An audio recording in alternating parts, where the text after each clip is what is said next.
আপনি দেখছেন Padma news 24.com এর টপ ট্রেন্ড। সাথে আছি আমি শান্ত আক্তার।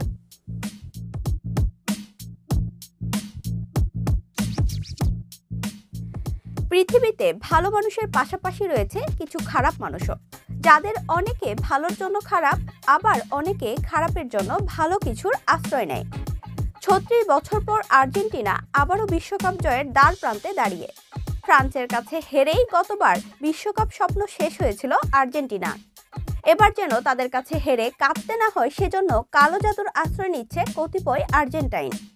কাতার বিশ্বকাপকে সামনে রেখে সামাজিক যোগাযোগ মাধ্যম টুইটারে বেশ আলোচিত হয়েছে অ্যাসোসিয়েশন অব আর্জেন্টাইন জাদুকর আইডি।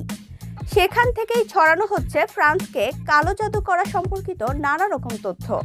তাদের একজন জানান, আমরা বিশ্বাস করি সেখান থেকেই এটা করেছি। এখানে কাউকে অসম্মান করা হচ্ছে না, এখানে সবাই তাই করছে যা তারা চাচ্ছে, আমরা কেবল তাদের দিক নির্দেশনা দিচ্ছি। বিশ্বকাপের মাঝে অন্য দলগুলোকে এই কালো জাদু নিয়ে নানা রকম সমস্যা করছেন বলে দাবি করেন তারা।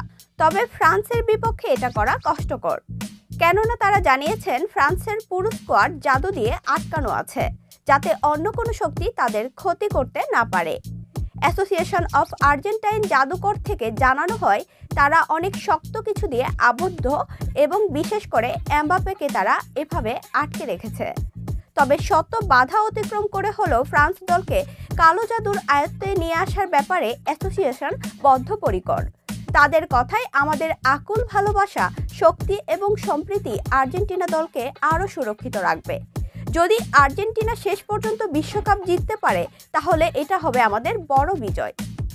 ফ্রান্স স্কোয়াডের 5 ফুটবলার এরই মধ্যে ক্যামেল ভাইরাস নামক এক প্রকার ভাইরাসে আক্রান্ত হয়ে অসুস্থ হয়ে পড়েছেন।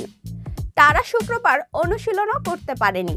তবে এই ভাইরাসের সঙ্গে কালো জাদুর কোনো সম্পর্ক আছে কিনা সেটা অবশ্য এখনো জানা যায়নি। পদ্মা নিউজ 24.com এ নিয়মিত আপডেট ভিডিও পেতে আমাদের ইউটিউব চ্যানেলটি সাবস্ক্রাইব করে বেল আইকনটি ক্লিক করে রাখুন।